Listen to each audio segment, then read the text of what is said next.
देखिए, आज की क्लास में हम लोग पढ़ेंगे कक्षा 10 की गणित को। हम लोग एनसीईआरटी की बुक का सॉल्यूशन कर रहे हैं। चैप्टर नंबर फर्स्ट है आपका संख्या पद्धति, प्रश्नावली 1.1। क्वेश्चन नंबर फर्स्ट है। आज से ही हम लोग इसको स्टार्ट कर रहे हैं, तो आप लोग कॉपी और पेन उठा लें।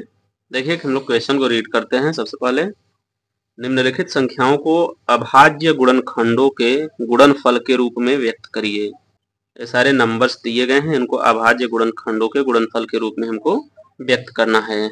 तो देखिए कैसे करते हैं। सबसे पहले हम क्वेश्चन नंबर फर्स्ट लेते हैं। 140 है क्वेश्चन नंबर फर्स्ट। 140 को अभाज्य गुणनखंड के रूप में व्यक्त करना है।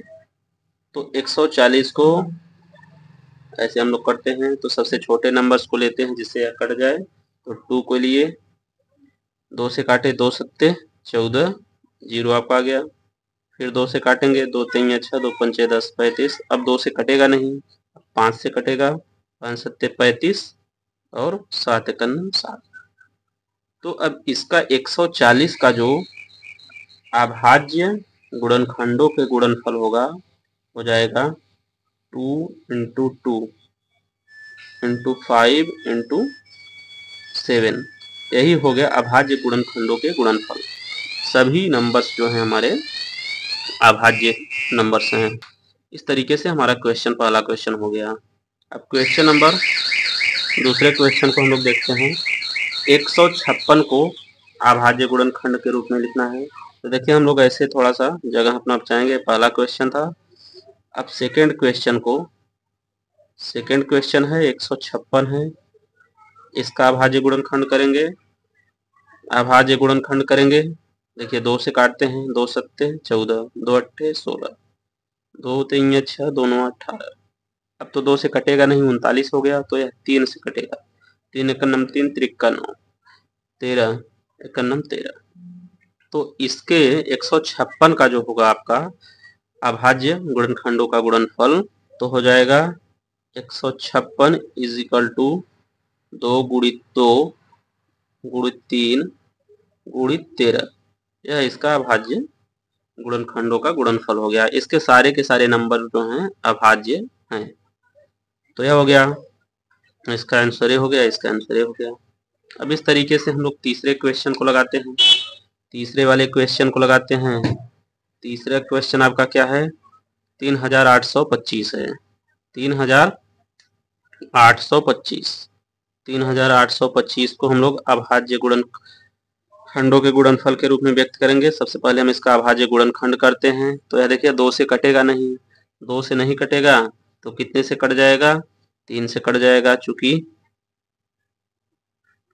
इनके अंकों का जो जोड़ है 3 से कट जाएगा, इसलिए यह पूरी संख्या 3 से कटेगी। 3 एकम 3, 2 × 6, यहाँ पे 2 बच गया, 2 22 यानी 3 सत्ते 21, 1 बचा, 5 7 गया 15, 3 बचे 15। अब देखते हैं, अब भी 3 से कट जाएगा, 3 चौके 12, 3 दूनी 6, 3 पचे 15। अब 3 से नहीं कटेगा, अब कितने से कटेगा, 5 से कटेगा। 5 से कटेगा तो 5 8 40 और फिर 5 25, इतना हो गया। फिर 5 से कट जाएगा, 5 एकम 5, 7 35। अब एक बार में 17 एकम 17, क्योंकि और किसी से नहीं कटेगा 17 के अलावा। तो अब इसके 3825 के अभाज्य गुणनखंडों के गुणनफल क्या हो जाएंगे, ऐसे हो जाएंगे। 3825 का जो अभाज्य गुणनखंडों का गुणनफल 3 × 3 × 5 × 5 × 17। यही हो गया इसका अभाज्य गुणनखंडों का गुणनफल, अभाज्य गुणनखंडों का गुणनफल। आंसर हो गया। तो 3 क्वेश्चन हो गए। क्वेश्चन नंबर 4 को हम लोग लगाएंगे। इसको देखिए यहाँ पे ले लेते हैं। क्वेश्चन नंबर 4 आपका जो है ये है आपका 5005। अब देखिए यह किससे कटेगा, 2 से नहीं कटेगा, 3 से भी नहीं कटेगा, सीधे 5 से कटेगा। तो 5 से काटने के लिए 5 एकम 5, 0 0, 5 एकम 5, इस तरीके से आ गया।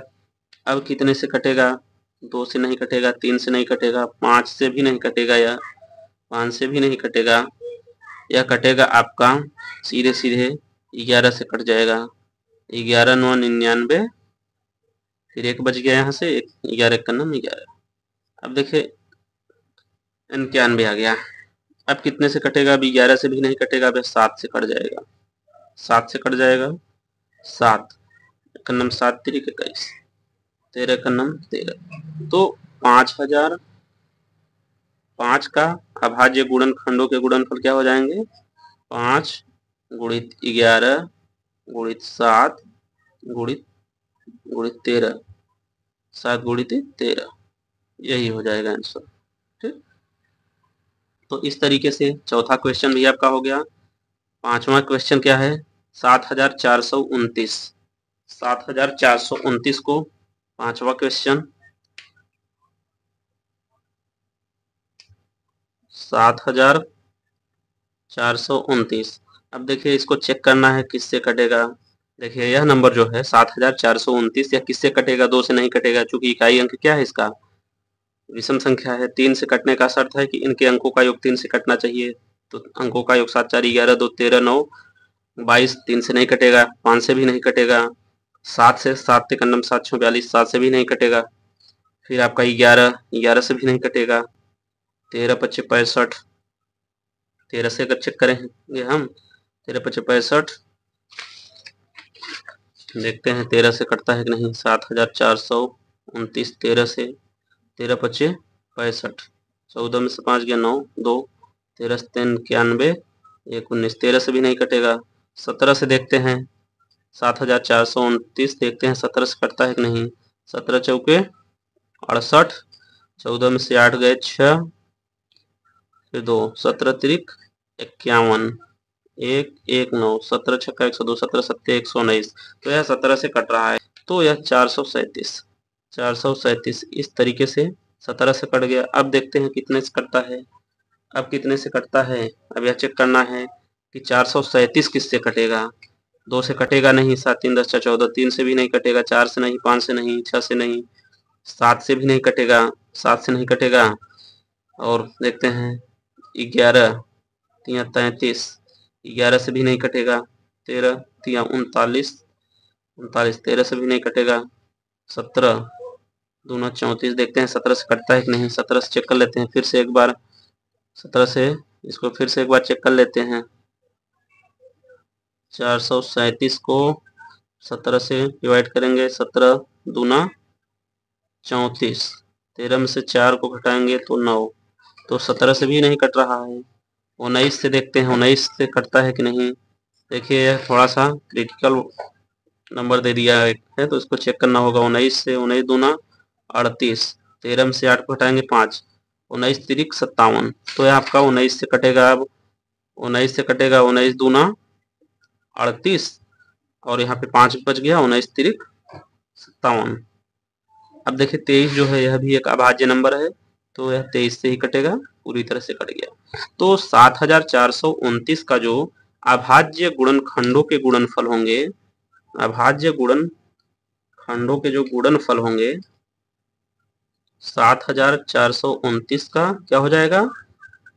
17 इंटू 19 इंटू 23, यानी 17 गुणित 19 गुणित 23, यह हो जाएगा। थोड़ा इधर हम लिख देते हैं, 17 गुणित 19 गुणित 23, इसका अभाज्य गुणनखंडों का गुणनफल हो जाएगा, यही आपका आंसर हो जाएगा। इस तरीके से यह क्वेश्चन हो गया समाप्त। मिलते हैं हम लोग नेक्स्ट वीडियो में। Take care, bye.